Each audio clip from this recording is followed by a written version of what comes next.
What's up, dudes? Welcome back to another video of Tristiano Stuff.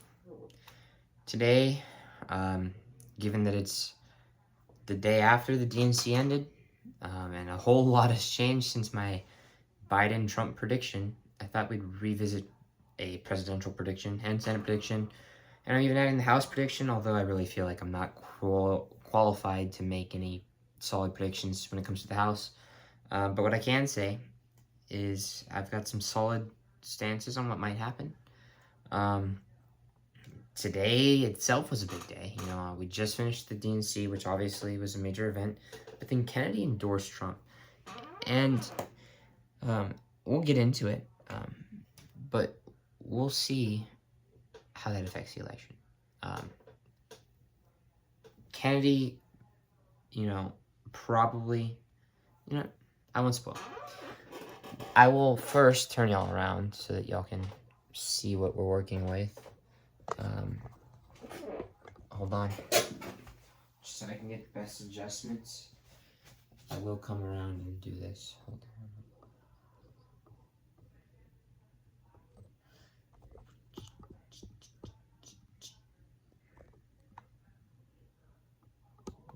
That's fine. Okay. So here's our map. We'll start with our safe. So we'll go Republican, and we've obviously got, start on the West Coast, we've got Alaska, Utah, Wyoming, Idaho, oh, not Oregon, ignore Oregon, there we go.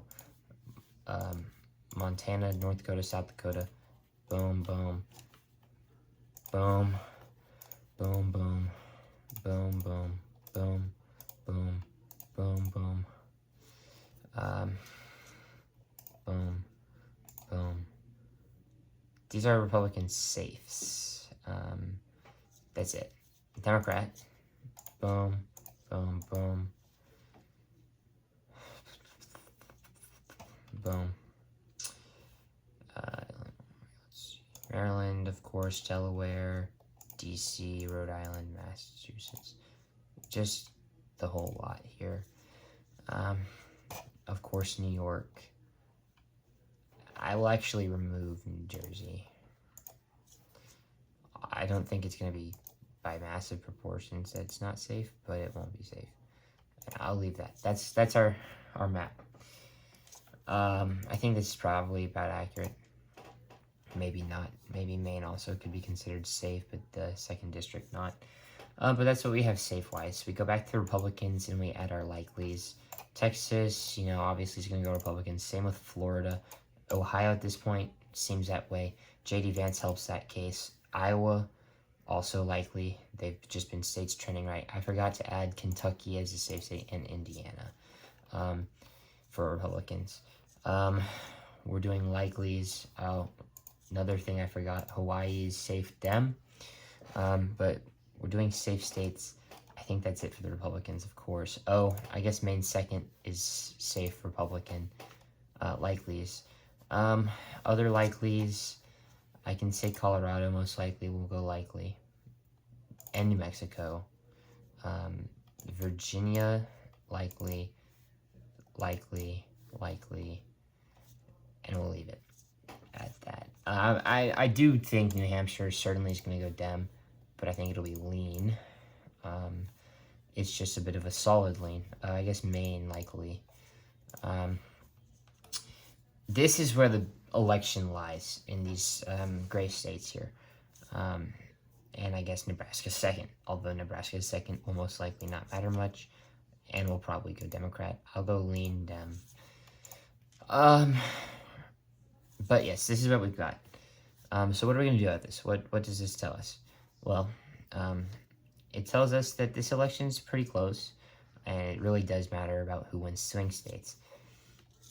If we analyze where our vice presidents are from, we have J.D. Vance from here, who claims to be very Appalachian, Rust Belty, working class, fan of the working class. He's definitely not part of it, but he's a fan. That would help in states like Pennsylvania, Michigan, and to a lesser extent, Wisconsin, but still will help, right? Whereas you have Tim Walz, who is kind of like your country boy if you were a progressive. I feel like that's going to help you in Wisconsin, and that's about it. So, taking that information, we kind of have some rough estimates as to what might happen. Back when this was Trump, I would have told you that this all goes, or back when this was Biden, I would have told you that this was our election result. I think I probably falsely predicted Nebraska second to Trump as well. But that's when we had Trump. Ignore the margins on that, by the way. They aren't reflective of anything. That's when we had Trump. Things are obviously different now. Kamala Harris is more capable than Biden electorally, despite the fact that she had lower approval than Biden at the point in time. But, things that I think are still certain, or maybe not certain, but likely. Since she didn't pick Mark Kelly, I think we can go Arizona is likely. Maybe tilt. Nevada has been a strange trend in the right, towards the right, I should say. North Carolina is just something that the Democrats struggle to actually reach into. They get close, but they struggle. And so I think these are states that we can predict solidly. Now, for either candidate to win. Okay. For either candidate to win, hold on. For Trump to win, he would need at least 2 states. Any 2 states that remain. For Kamala to win, she would need 3. And not any 3. It has to be a certain combination. If she didn't win Pennsylvania, but she won Georgia, she would lose. Pennsylvania, that's Trump. Very close election, and everybody would probably hate each other in the country, all right? But, still, that would go to Trump. So Pennsylvania, if Trump wins Pennsylvania, he wins the election at this map. And that's what I think is going to happen. Well, I'm not saying that Trump's going to Pennsylvania. I'm saying that this is what we have for sure, or I'm pretty certain of. And then the rest could have to be any direction. I think that having Walz and Kamala, who's just a little more capable, is going to help you win Wisconsin. So Wisconsin, we'll go tilt. No, we'll go likely, lean. If we look at polling in the state of Wisconsin, we see that except for this one poll, it's even. And then you got +1, +1, +5, +6. Now, let's talk about Kennedy now. I think that when it comes to this, you're going to see a lot of the Kennedy voters now, since Biden dropped out. Initially, I thought that Kennedy being in the race helped the Democrats more than it did the Republicans. Hurt the Democrats more than it did Republicans. Kamala, though, being a little further to the left, I guess Biden's incompetency kind of harmed his vote share from Kennedy voters. Kamala's viewed a little more competently, and so that took from Kennedy. Kennedy was polling double digits a lot of the time. Now he's not, polling about half that maybe. And so if we see here, based on that figure, we'll say that about 2/3 to 3/4 of Kennedy's voters would vote for Trump, assuming there were no Kennedy. All right. So doing the math, that's not going to change this. That's not going to change this. It will change this. It will obviously change this, which is a tie. It'll go Trump. This one, it's like a tie. Okay, so Wisconsin's close. If we look at historical polling discrepancies, it's usually been, the Democrats are overestimated in polls. But Wisconsin did go Democrat last election. The polling isn't looking as amazing for the Democrats, but I think that the environment that we're seeing with Walz and other factors in Wisconsin, plus a bit of a progressive history recently, have benefit the state when it comes to the Democrat column. And so we'll give Wisconsin, but looking at that information, I've changed my mind. I think tilt. So now Kamala narrows the gap. What else does she do? What else can she do? All right. We'll look at Georgia now in our polling, and we see that it favors Trump heavily. And Kennedy's still counted. Get rid of Kennedy, Georgia's a big deal. Kamala, though, here's the thing. Kamala will do a little better with African-American voters than Biden could ever dream of. And that could mean something big in Georgia. I think that really Georgia might come down to Brian Kemp and how collaborative he is. So we'll approach that again.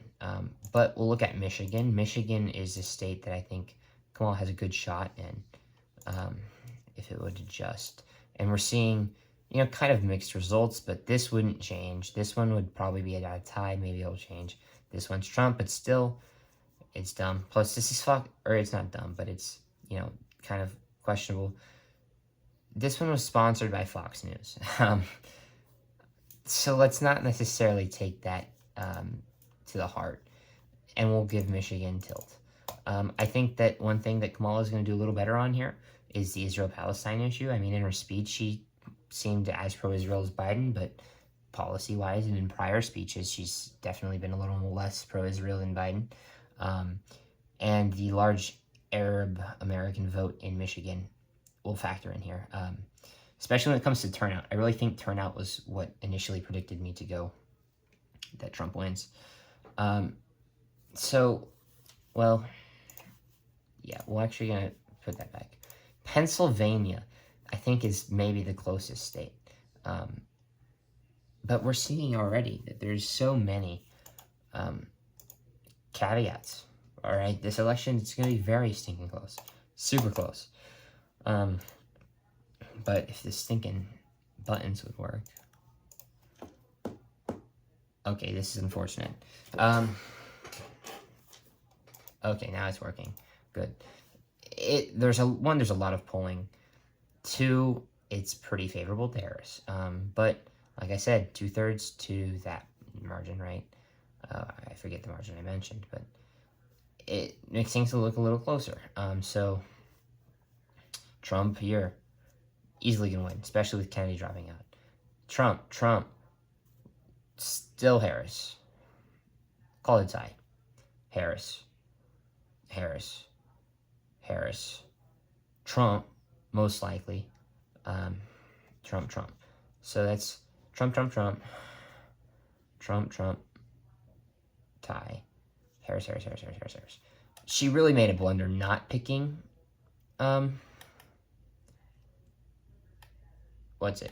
she made a blunder not picking Josh Shapiro. If she picked Josh Shapiro, I would legitimately put the state of Pennsylvania likely Democrat. I would not even joking. I think Pennsylvania would be likely Democrat if Josh Shapiro were the pick. Josh Shapiro is not the pick, though. That's what the Democrats have to deal with. Something that Kamala hasn't felt the negative effects of are her little more environmentalist policies in a state where energy independence means a lot. So things to consider in Pennsylvania there. We're still going to leave it open. So we're seeing Michigan, which I initially put tilt blue, but I'm really debating that. Pennsylvania, which I think is really the most likely state here to go blue, and then Georgia. Even though Kamala might do better with African-American voters in the state of Georgia, Kemp is a very popular governor, and Trump and Kemp are on good terms, at least right now. So we'll put Georgia tilt red, especially because there's massive margins when Trump was going against Biden. Here the election lies, and we can see this would be 1 point away from a tie election. If this single district in Nebraska were to buck from what is expected, then it would be a tied election. It would go to the House, and Trump would be the president. All right. So Trump's at 268. He's like, what's going to happen? Please just give me the single election. All right. I need Michigan or Pennsylvania. I think his best shot, if I'm part of the Trump campaign, is to work on Pennsylvania. Kamala made the mistake of not picking Josh Shapiro. All right. The Arab American voters are most likely going to favor Kamala, regardless. So I think that, even though I think that Pennsylvania is really the most likely to go blue, that's just what it looks like now. I think that the Trump campaign has the most to capitalize on out of these 2 remaining states, has more to capitalize on in Pennsylvania. So I'm going to predict Pennsylvania goes Trump. I do think Trump's going to win. It'll be close. Things that could change. I don't think I think it's these three states that any of these could change. Wisconsin's probably the least likely to change, especially these two could change. Wisconsin could. So I'm predicting anything between 270, 268 for the Democrats, and let's see what it is, and 226, 312, which is quite the landslide for the Republicans. But I don't necessarily predict that. I think it is going to be close to that. It could very well be close to that. These states are all going to be within a margin, 1 point margin, which is, really saying something about this election and how close it'll be. But I think this is my prediction: 251 to 287. Really interesting. Walz obviously has home field advantage in Minnesota. I could see Minnesota going safe, but I doubt it. Just because, it's hard to really get a state that's a little more moderate-minded to go safe margin, despite the fact that Walz is their, the vice president for Kamala, the person on Kamala's ticket, right? Now we'll do Senate. Look at this already. You see how many states are up, and then you see that the Republicans need 12, Democrats need 22. That's never a good sign for a Democrat. Now, what is nice, though, is that you have a lot of states where you're obviously going to see Democrats win. So, that always helps, but that doesn't mean everything, I guess, is how I like to put it. So here's what, can be expected. Democrats are going to win these states. Oh, and Hawaii. And Maine. Okay, here's what's expected. Boom, 4 states. Now we had our almost certain Republicans, and it's starting to look ugly already. Horrible environment for them. Manchin's no longer in, so he's bad. I missed Delaware. And then Bob Casey, I think, is the guy, the senator out of Pennsylvania. He's quite popular, so I think that'll be good for him. The Republicans need the Republicans need the White House. That is all that the Republicans need, is to win the White House. And they've won the Senate by doing that, because they have the vice president. But let's actually look at this. Let's see what will happen, more specifically upon further analysis. How bad will it be for the Democrats? Arizona, we have Carrie Lake against Ruben Gallego, I believe, or Gallegos. I predicted Carrie Lake initially, but I feel like she just does not resonate well with the neoliberal, neoconservatives of Arizona. She's MAGA, and MAGA is not a winning formula in these states. Even if it might win over certain things, I don't think it's going to win against Ruben Gallegos. Nevada is sort of the same story, although it's slightly more Republican state, and the moderate Republican governor kind of helps that column. This is an interesting state. You have Tim Sheehy, I believe, is the Republican, versus John Tester, I believe is his name. I know Tester's his last name, who is the incumbent Democrat senator from Montana. Very strange to see a Democrat in Montana. I think that he's going to lose his seat. I'm going to go lean margin, just because I think that it's really not so stable. Ohio, you have another Democrat senator, Sherrod Brown. I don't know who his opponent is, but I do know that he's not likely to hold on. Ohio is just trending right. Sherrod Brown has had 6 years to avoid the impending doom, basically. And Michigan, will say tilt them, just to be nice, practically. Wisconsin, I don't know who's up, but, just for balancing, we'll go tilt Republican, right? And so here's my prediction, 54-46. It's obviously not very detailed, but what I know for a fact is that Nevada, I think, is a solid candidate for loss. The Democrats are definitely, going to hold on in Arizona, or at least likely to hold on. I think they will. Montana, it's going to be loss. In Ohio, it's going to be a loss. The rest of it doesn't really matter, because if we, once again, take out that, I just told you what I'm pretty positive about, right? Take that out, and we already can see the Republicans have it solidly, so who cares, right? But yeah, that's our Senate prediction, and now we move to the House. And really the House is just going to be something. I can't really tell you how it's going to go. But it'll be interesting, to say the least. If I could sync and scroll, that would be lovely. It does not appear that I can. Well, that's annoying. But let's talk about the House now. It's a body where the Republicans have a majority. Are they going to keep it? That's a good question. And the answer, we don't know. At least not yet. It'll be interesting to see. But I think that it's pretty reasonable to assume that they're going to hold on to the House. As you can see, this consensus forecast, I mean, the House is 435 members, which means a 218 member majority is needed. And, whoa, that's not right. I just said a bunch of wrong numbers. There are 435. Yeah, no, that is 218. I didn't lie, sorry. It'll be interesting. Alaska is just a very interesting system. Ranked choice voting, and there's some other weird things going on. Open primary. They say Patola's going to hold it. I actually disagree. I don't know who will be the Republican. Probably Begich. But I think he's going to win this by...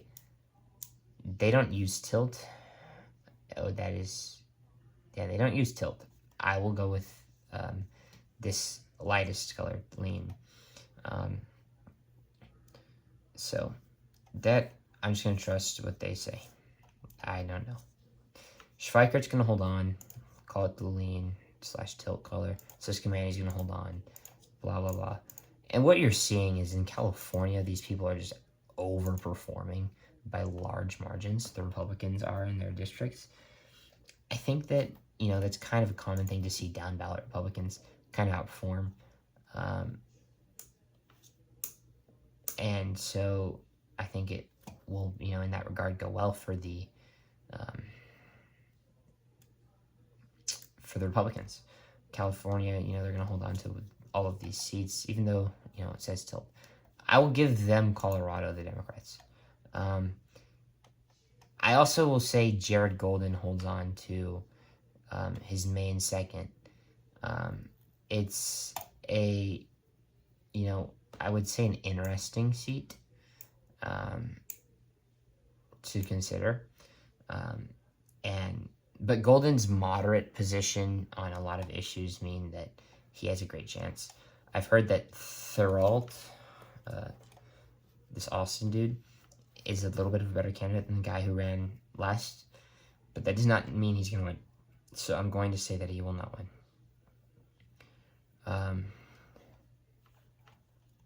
Now we have Slotkin.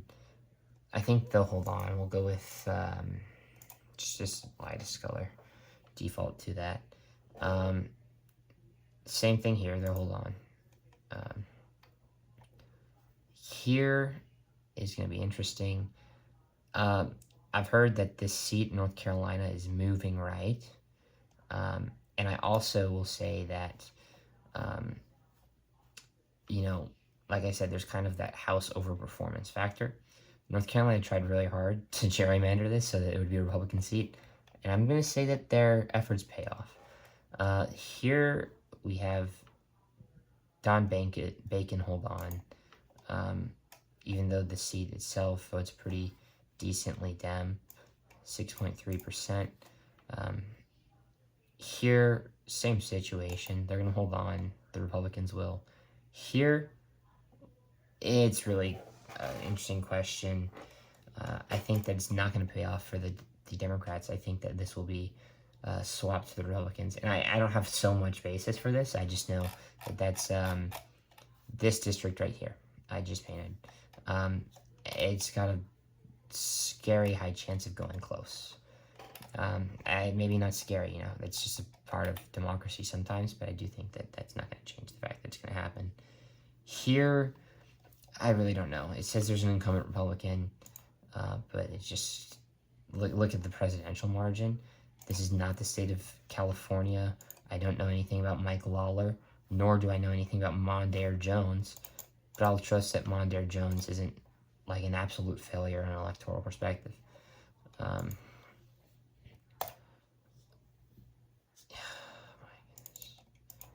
Why won't this website respond? This is quite annoying. That's okay, though. There we go, we got it. Here, though, Mark Molinaro, he will hold on. Brandon Williams, I think it's fair enough to predict that he'll lose. Marcy Kaptur is absolute electoral behemoth in the state of Ohio. She's going to hold on. Chavez DeRaymer, I'll say she holds on. Susan Wild will hold on.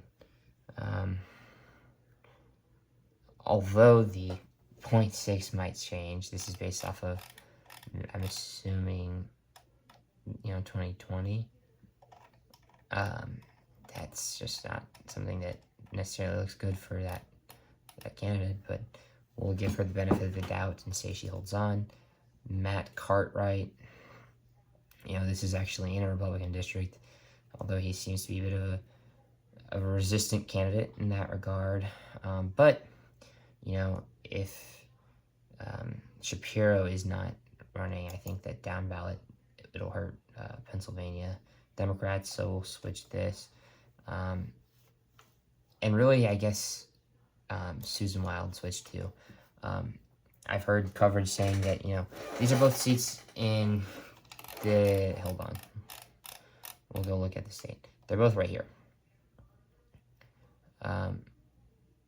And those are kind of strongholds for Biden. He held on to them for that reason. These people held on during Trump's win and in the midterms under Trump, although midterms tend to favor the party who's not in the presidency, so, but, And then we're just going to give Glusenkamp Perez that state. Or not state, that seat right here. It'll be very close. That's all I can say, but I will give it to the Democrats just because they are already getting dogged on. They lost the House again. Lost the Senate by massive margins. And they lost the White House by more narrow margins, but still pretty big margins. Really, it is one state away, but still margins that you don't like to see if you are the Democratic Party. But I think this is what's going to happen. Trifecta for the Republicans. Whole lot of change will come in those first 2 years, just because they'll have the ability to change a lot, whether or not you want it. I mean, there's certainly a lot of reasons not to want it, but it'll happen.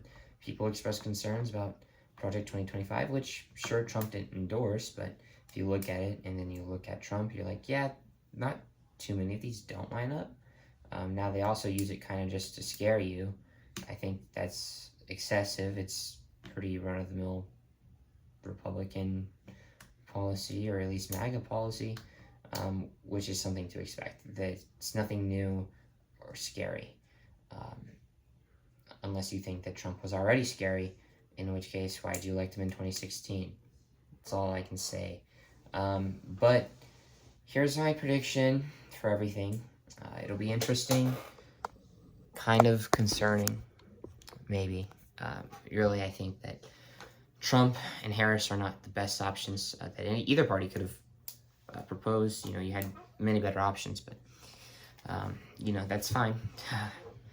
Our country doesn't seem to care much for giving us the best candidates. They just give us some of them, some candidates. And so we end up with things like this. But happy Friday, although this will be posted Saturday, early morning Saturday. So happy Saturday. Or if you're hours behind me, then maybe this Friday. If you're hours ahead of me, it's already Saturday. So who knows? Maybe it'll even be Sunday for a few people in the world. Doubtful that any of them will be viewing this video, but there will be people. So thank you for watching. I hope you enjoyed, and give me any recommendations for content. This is stuff I find fun. I do it each election, or at least presidential election. although I think it'd be interesting to do midterms. I'm really not too qualified to make house predictions. I'd have to do too much research, and I don't feel like that. But I do have no problem making Senate predictions that are relatively informed. So I will do that in midterms if it's if it's something that people express interest in, etc., etc. But yeah, I guess there's that. Any other content, really? I mean, I can do political commentary. I can do theology. That's a big interest of mine. I give sermons at my school. Um, repping the cross.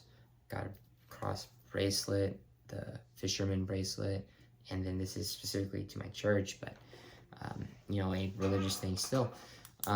So yeah, I mean, it's something that I'd talk about. I'd be happy to talk about on the channel if it's something that viewers want. So yeah, thank you for watching.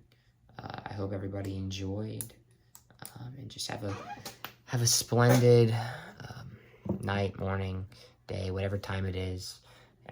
If it's Saturday, happy Saturday. Have a splendid Saturday. If it's still Friday, I hope the rest of your Friday goes well. And just, yeah, bye-bye.